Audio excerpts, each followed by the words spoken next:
Hello les amis, j'espère que vous allez bien et bienvenue dans cette nouvelle vidéo. Aujourd'hui je vous retrouve pour parler de mon bilan de l'année 2025. En fait, on va voir si j'ai réussi à tenir les objectifs que je m'étais fixés l'année passée. Et ensuite, je vais vous parler des objectifs que je vais me fixer pour l'année 2026. Donc c'est parti, je vous présente tout cela. Mais tout d'abord, avant d'entrer dans le vif du sujet, je voulais revenir sur quelques statistiques qui me semblaient importantes. Donc déjà pour 2025, j'ai lu 128 livres sur toute l'année. Il me semble que c'est un peu plus que l'année passée, donc je suis satisfaite du nombre de livres que j'ai lus. Et en fait, si vous allez voir sur Booknote, vous verrez qu'il y a noté 127 livres. J'ai rajouté un livre car j'ai effectué une bêta lecture sur le mois de novembre-décembre. Et du coup, je l'ai compté car ça reste quand même un livre que j'ai lu, même si je n'ai pas pu vous le présenter. Et un autre point qui est important pour moi, c'est de compter le nombre d'auteurs francophones que j'ai lus durant l'année. Donc auteurs francophones, ça veut dire que j'englobe les auteurs suisses qui parlent français, etc. hein. Donc voilà. Et j'ai constaté sur ces dernières années qu'en fait, j'ai tendance à lire de plus en plus d'auteurs francophones et de moins en moins de traductions. Et là, cette année, donc j'ai compté que j'ai lu 76 auteurs francophones, donc livres d'auteurs francophones. Et il me semble que c'est exactement le même nombre que l'année passée, mais ça reste malgré tout sur cette tendance. Il y a plus de livres français, oui, francophones que j'ai lus que de livres traduits. Et encore pour vous donner quelques petits chiffres qui me semblaient importants. Alors sur l'année 2025, j'ai organisé 7 lectures communes, donc voilà.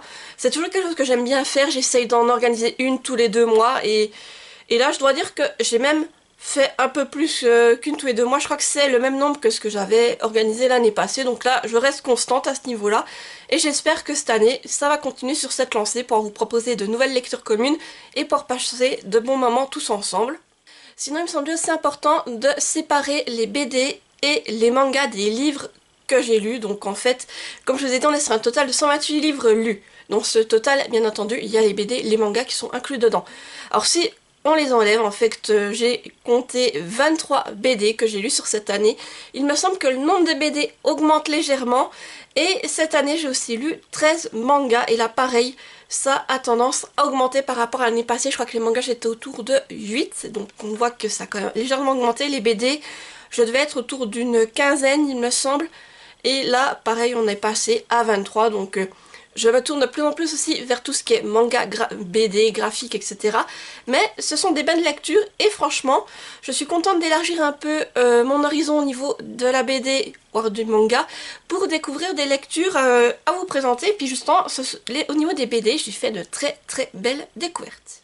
Et sinon, j'ai aussi voulu classer les maisons d'édition que j'ai le plus lues cette année. Donc pareil, là j'ai séparé les BD, les mangas et après les maisons d'édition qui publient vraiment des romans.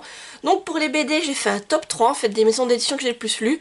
Donc tout d'abord, la maison d'édition que j'ai le plus lue, c'est Jungle. J'ai lu 8 BD cette année de cette maison d'édition. Ensuite, il s'agit de Delcourt. Là, j'ai lu 5 BD de leur part. Et en dernier, Dupuis, où j'ai lu 4 BD. Alors, je vous avoue que pour les BD, j'ai beaucoup de services presse en BD que je demande sur NetGalley. Donc, c'est pour ça que ces 3 maisons d'édition ressortent, car effectivement, je travaille beaucoup avec eux tout au long de l'année. Donc, Jungle, j'ai lu beaucoup de leurs parutions. Pareil pour Delcourt, j'ai demandé celles qui m'intéressaient. Et Dupuis, j'ai eu la chance de travailler avec eux sur plusieurs BD en numérique, mais j'ai également eu la chance de pouvoir travailler avec eux sur une sortie qu'ils m'ont carrément envoyée en papier. Donc voilà, pour la BD, c'est vrai que c'est pas vraiment les miennes que j'ai lues. Après, il y a quand même eu des... Voilà, vous voyez, il y en avait 23, là on arrive à 8, 13, 17, donc il y en a quand même eu d'autres maisons d'édition que j'ai lues, ou aussi, je crois que j'en ai lu des privés, oui, de ma palle personnelle. Mais comme je vous dis, effectivement, pour les BD, je demande pas mal de services presse en BD, donc c'est vrai que c'est normal que ce sont ces maisons d'édition-là qui ressortent, mais en tout cas, chez Jungle, autant que chez Delcourt et chez Dupuis, j'ai fait de super découvertes et franchement, je suis contente et j'espère pouvoir continuer à travailler avec eux en 2026.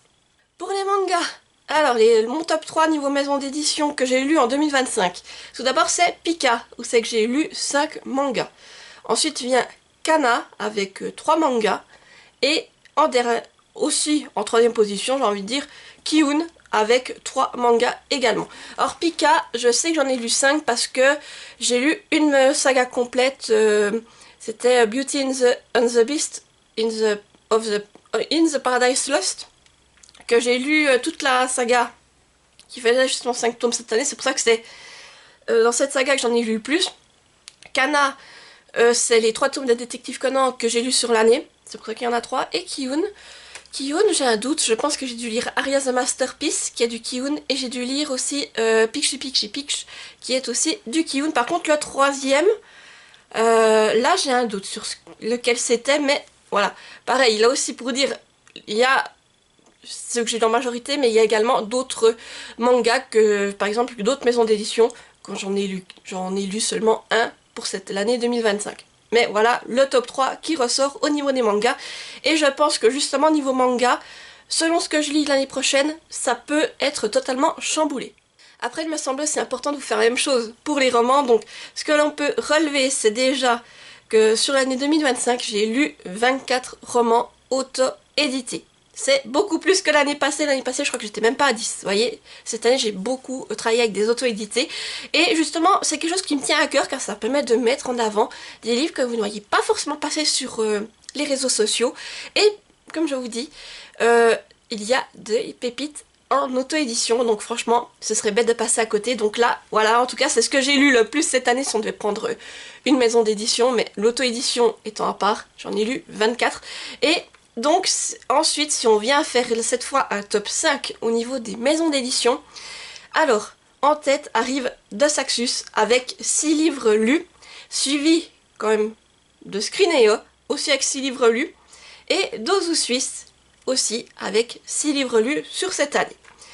Ensuite, on a Le Héron d'Argent avec 5 livres lus sur l'année 2025, et en 5e position arrive La Martinière avec 4 livres lus. Donc je vous avoue que cette année de Saxus, effectivement, j'en ai lu plusieurs, notamment j'ai lu 2 tomes de Belladonna. J'ai le souvenir d'avoir lu aussi un livre cet été, mais là le titre ne me revient plus. Et c'est vrai que j'en lis régulièrement des de Saxus, donc je suis pas étonnée qu'il soit à cette place-là. Scrineo, j'ai la chance aussi via NetGalley de travailler régulièrement avec, et cette année c'est vrai que j'ai demandé pas mal de livres qui me faisaient envie, notamment la suite du manoir de Castle Cats, et d'autres parutions qui me faisaient envie. Et là pareil, pour 2026, j'ai déjà quelques services presse de Scrineo que j'aurai à vous présenter. Et pareil, c'est une maison d'édition que je trouve intéressante car elle ne publie que des auteurs francophones. Et pareil, chez Scrineo, j'ai fait de magnifiques découvertes et je trouve dommage que certains de leurs romans ne soient pas plus mis en valeur. Et avec Ozu Suisse aussi, j'ai la chance de pouvoir travailler notamment pour les frissons suisses. Je reçois régulièrement les nouveautés niveau frissons suisses. Et aussi cette année, j'ai décidé d'en lire quelques-uns. Donc effectivement, les 6 tomes que vous pouvez voir chez Ozu Suisse, et bien en fait, je pense que c'est pas mal des frissons suisses. Pour ce qui est du Héron d'Argent, alors j'ai la chance aussi d'être sollicitée régulièrement pour des services presse avec cette maison d'édition. C'est une maison d'édition que j'apprécie particulièrement, qui propose des magnifiques objets livres, et là aussi qui propose uniquement des auteurs francophones, et ça pour moi c'est très important, et j'apprécie de pouvoir mettre leur parution en avant, surtout que cette année j'ai fait de magnifiques découvertes dans leurs livres, et j'espère pouvoir continuer à travailler avec eux sur 2026. Et pour La Martinière, alors là je sais très clairement de quoi il s'agit. En fait, comme je vous avais dit, pour 2025, je devais relire ACOTAR. Donc là, en fait, les 4 tomes que vous voyez chez La Martinière, c'est tout simplement les 3 tomes d'ACOTAR plus le tome 3.5 que j'ai lu. Et pour terminer ce petit point statistique, il me semblait important aussi de voir quel genre littéraire j'ai le plus lu durant l'année 2025. Donc, pour les 2 premiers genres, je pense que ça va pas vous étonner. En fait, en tête arrive la fantasy avec 33 livres lus dans ce genre, suivi par le fantastique avec 13 livres lus. Alors souvent, je vous avoue que dans mon tableau Excel, pour moi, j'ai quand même une ligne fantasy, une ligne fantastique, mais au final, j'additionne le tout parce que je sais très bien que c'est ces deux-là qui vont arriver en tête.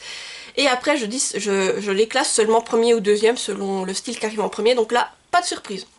Par contre, en 3e position arrive l'historique avec 9 livres lus en 2025. Je sais pas pourquoi j'étais encore cette année, j'ai pas encore tilté qu'on avait franchi le cap. En 4e position, il y a la science-fiction avec 7 livres lus.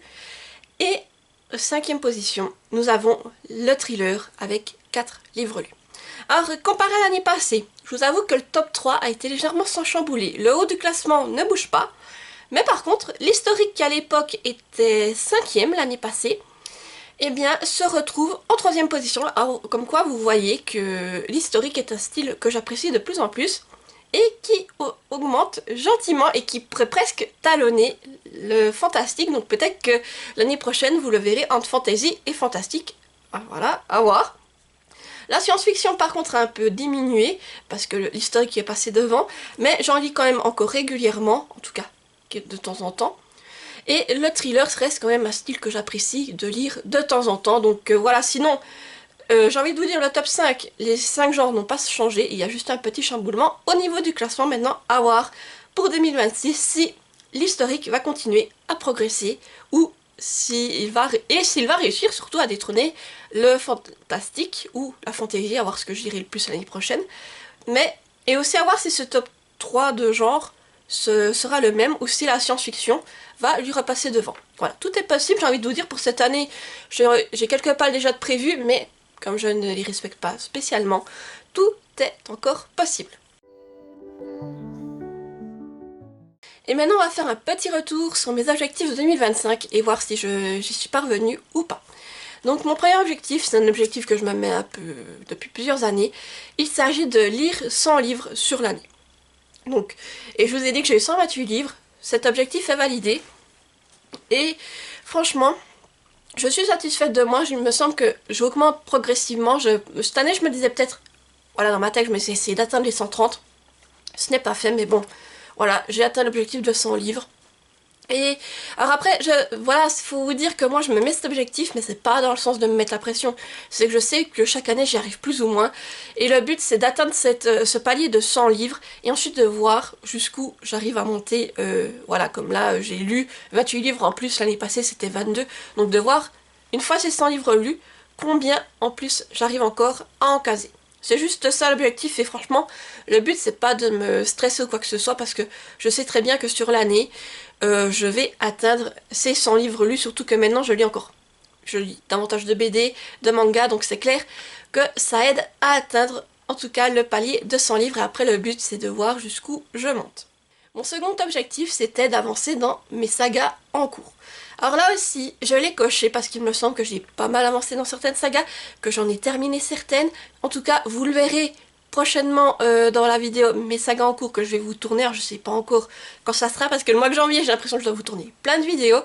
Et je tournerai donc celle-ci quand j'aurai un peu plus de temps et que les vidéos que je voulais vous tourner pour clôturer en tout cas 2025 et pour ce début d'année seront tournées et mises en ligne. Mais en tout cas, il me semble en tout cas que j'ai bien avancé cette année, donc pour moi c'était validé à ce niveau-là. Le troisième objectif c'était relire la saga ACOTAR. Alors là, cet objectif n'est pas validé. Pourquoi? Car je suis encore en train de lire le tome 4 d'ACOTAR. Je l'ai commencé fin décembre et là je suis en train de le terminer, donc ça n'a pas été fait sur 2025 et là j'en suis seulement là, donc vous voyez, il y a encore du job. Après, sinon, j'ai relu plutôt les 3 premiers tomes d'ACOTAR plus le tome 3.5, ça c'est fait. Par contre celui-ci, je vous avoue que quand je suis arrivée, mais j'ai eu un énorme frein. Pour ceux qui ont suivi mes vidéos tout au long de l'année, j'en ai parlé plusieurs fois, mais en fait ce qui m'a beaucoup freiné, c'est que ce livre, je sais qu'on change de personnage principal, déjà là on suit Nesta, et je sais que dans ce livre, on va dire, il y a beaucoup plus de scènes osées, on va dire, que dans les autres, et c'est pour ça qu'à un moment donné, il avait un énorme interdit au moins de 18 ans ici. Et je vous avoue que c'est ça qui m'a fait freiner, de me dire, oula, en sachant ça, je sais pas si je vais autant apprécier que les autres, si ça va passer, c'est pour ça que j'ai freiné. Et puis, pour finir, en fin d'année passée, je me suis dit, allez, vas-y, tu le lis, tu verras si ça te plaît quand même autant que les autres, et si vraiment ça ne marche pas, eh bien, tu abandonnes, et c'est tout. Tu ne te mets pas la pression pour ce livre, mais essaye au moins de le découvrir, parce que c'était pour cela que tu t'es fixé de relire ACOTAR. Maintenant que c'est fait, continue avec ce livre et tu verras bien ce que ça donne. Et pour le moment, alors bon, j'ai pas lu beaucoup, je suis à 50 pages, mais ça passe. Donc à voir par la suite, même si pour le moment encore, il n'y a pas eu de scène très osée de smut, on va dire. Et voilà, à voir pour la suite. Donc non, l'objectif n'est pas validé à ce niveau-là, mais en tout cas, ce tome-ci, étant donné qu'il est commencé, il sera soit lu, ou dans le pire des cas abandonner cette année. Le quatrième objectif, c'était de lire un manga, une BD ou un webtoon perso par mois. Parce que effectivement, comme je vous ai dit, je reçois pas mal de services presse qui sont des BD, pas en manga, non, beaucoup des BD. Et j'en avais tendance à un peu délaisser mes mangas, BD, perso, voire même webtoon. Et je me suis dit que ça serait bien que j'en lise un par mois pour un peu faire diminuer ma pile à lire de ce côté-ci. Et je trouve que c'est un objectif intéressant, donc déjà j'ai validé l'objectif et je me dis que oui, ça me permet d'avancer gentiment. Là par exemple sur l'année 2025, j'ai pu lire une saga complète de manga, donc c'est un objectif qui est intéressant, qui a été intéressant à mettre pour 2025. Et le dernier objectif qui n'en est peut-être pas vraiment un, c'est de prendre toujours autant de plaisir à lire et à faire ce que je fais. Et là, j'ai coché la case, car oui, effectivement, j'ai toujours autant de plaisir à découvrir de nouvelles lectures, à les partager avec vous, que ce soit sur YouTube, Instagram ou mes autres réseaux, ou tout simplement à vous écrire des chroniques sur mon blog. Donc voilà, là, franchement, le plaisir est toujours là. Et vraiment, comme je dis, c'est pas vraiment un objectif, c'était juste pour moi me dire, voilà, il faut continuer à prendre du plaisir à faire ce que tu fais, sinon ça n'a pas de sens. Et là, comme je vous dis, cette année, il y a des fois ça n'a pas été facile selon les périodes de vous tourner ça, mais ça me faisait du bien de vous prendre, de vous parler de mes lectures, de vous tourner une vidéo, de partager tout ça avec vous. Ça m'a fait du bien, et du coup, j'y prends toujours autant de plaisir. Et pour terminer cette vidéo, on va parler de mes objectifs pour l'année 2026. Alors je vous avoue que je ne me suis pas cassé la nénette, hein, je pense que vous allez aussi vous le dire quand je vais vous les présenter. Mais on va dire qu'ils sont assez similaires à ceux de 2025. Donc mon premier objectif reste lire 100 livres sur l'année. Voilà. Comme je vous dis, toujours ce palier de 100 livres et après encore jusqu'où je monte par la suite. Ça ne change pas. Le deuxième objectif, avancer dans mes sagas en cours, ça reste comme toujours quelque chose que j'ai à cœur. Parce que je me dis, si j'ai une saga, par exemple, que je suis au tome 3 et qu'il m'en reste 2 pour terminer, eh bien, tu avances, tu essayes de la terminer, ou tu essayes au moins d'avancer encore un petit peu plus dans la saga. Ça me semble important de continuer à avancer dans les sagas et tout prendre encore, en plus que j'ai l'histoire en tête. Donc c'est un objectif qui me semble important de me remettre au fur et à mesure des années. Donc voilà pourquoi il revient. Le troisième objectif, là par contre, il change. Ça reste une relecture, mais cette fois, j'ai envie de relire la saga Hunger Games. Alors, Hunger Games, l'objectif en fait, c'est de relire la saga, donc la trilogie de base, vraiment les 3 premiers tomes, et ensuite de découvrir les 2 préquels qui sont sortis plus récemment, que je n'ai pas encore lus, que là ça sera des découvertes, donc ça fait 5 livres à lire sur l'année. Alors je vous avoue que dans mes souvenirs, les Hunger Games, en tout cas les 3 premiers tomes, il me semble que c'était des moins grosses bricasses qu'à Cotard. Déjà, ça reste un style déjà qui est plus accessible.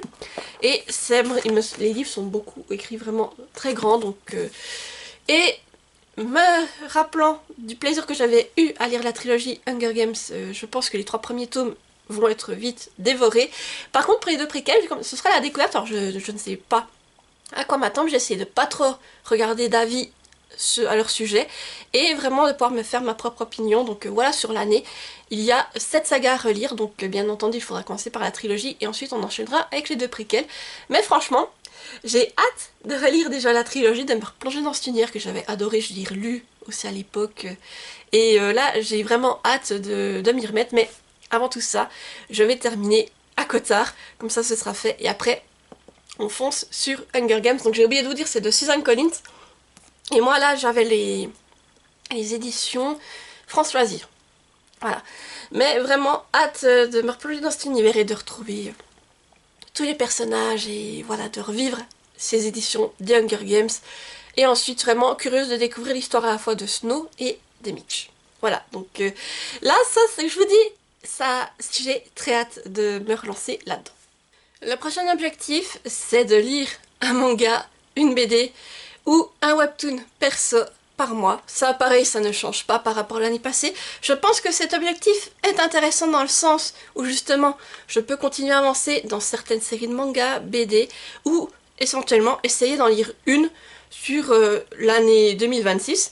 Et franchement, je trouve que c'est quelque chose qui est important de me mettre parce que j'ai tendance, comme je vous dis, à oublier un peu mes mangas, BD, etc. perso. Et comme ça me permet moi d'en lire 12 dans l'année, si ce n'est plus si tout d'un coup je suis prise dans une série de me dire bah maintenant je veux lire la suite et d'en lire davantage. Mais en tout cas, je trouve que c'est un objectif qui est important de se remettre. Et mon dernier objectif qui ne change pas par rapport à l'année passée, c'est de prendre toujours autant de plaisir à lire et à partager mes lectures avec vous. Donc là pareil, c'est pas vraiment un objectif, mais ça reste quelque chose qui me semble important car comme je vous dis, si le plaisir n'est plus là, en fait, je ne vois pas l'intérêt de continuer à vous faire des vidéos, toutes ces choses-là. Pour moi, c'est vraiment un passe-temps, voilà, je fais tout ça par passion. Et si la flamme n'est plus là, eh bien, disons que je pense pour vous, ce sera moins intéressant à regarder. Et aussi, pour moi, je me dis, ben après, j'aurais plus l'envie de vous en faire. Mais, comme je vous dis, franchement, c'est juste un objectif, comme qui n'en est pas vraiment un. Et c'est vraiment juste pour me dire, faut continuer à prendre du plaisir, à faire ce que tu fais, tout simplement. Et voilà. Du coup, j'arrive au bout de cette liste d'objectifs pour 2026. Donc comme vous le voyez, j'ai un peu modifié certaines choses, mais sinon ça reste le même principe. Et n'hésitez pas à me dire en commentaire si vous pensez que je vais réussir à valider ces objectifs ou si vous pensez que je vais échouer lamentablement. Allez-y, faites vos pronostics et on verra l'année prochaine, lors de cette même vidéo que je vous tournerai dans un an pile. Et sinon, n'hésitez pas à me dire si vous aussi vous avez défini des objectifs littéraires. Et si vous êtes retenu pour laisser un commentaire, vous pouvez me mettre un emoji.